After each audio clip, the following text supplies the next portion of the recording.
இவன் ஒரு கோழை, இவன் ஒரு குழந்தை பையன். அப்பா மேல பழிய தூக்கி போடுறான் பாத்தியா? நீ சரியான கோழை தானே? என்னப்பா? ஆமா, சரியான வாத்து முட்டை. இந்த மொட்டையனுங்களே, நான் பயந்தாங்கோலி இல்ல. நான் நினைச்சேன்னா இப்ப கூட போயிட்டு வருவேன். நீ பயந்தாங்கோலி இல்லன்னா அந்த காட்டுக்குள்ள போய் நிரூபிச்சு காட்டு. இன்னைக்கு ராத்திரி முழுக்க அந்த காட்டுக்குள்ள நீ இருந்துட்டன்னா நான் ஒத்துக்கிறேன். நீ பெரிய வீரன்னு. நீ வேணா பாரு, தலை தெறிக்க பயந்து ஓடிடுவேன்.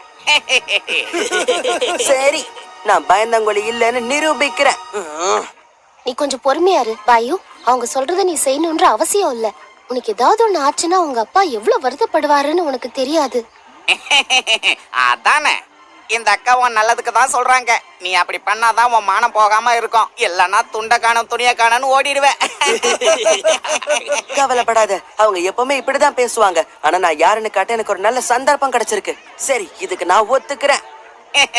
இது சுவாரஸ்யமா இருக்க போகுது. மதியம் சாப்பிட்டு முடிச்சதுக்கு அப்புறம் நாங்க காட்டுக்குள்ள இருப்போம். ஒழுங்கா நீ அங்க வந்துடு. இல்லன்னா வாங்கடா போலாம். Okay boss. வா போகலாம், நம்ம தயாராகணும். எது நம்மளா?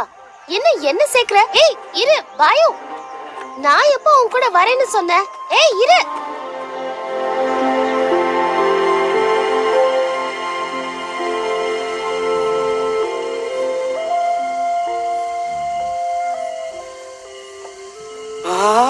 வறுத்த கோழியா? எனக்கு ரொம்ப பிடிக்கும். பசிக்குது வேற.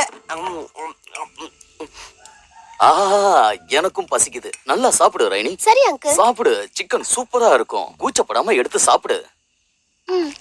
அவனை பாத்தியா? நல்ல தீனி பண்டாரம். கிடைச்சது ஒன்ன விட மாட்டான், எல்லாத்தையும் சாப்பிட்டுருவான்.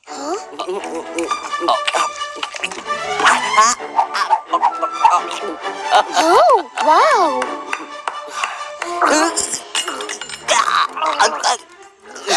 அங்கிள், அவன் தொண்டையில மாட்டிக்கிச்சுன்னு நினைக்கிறேன்.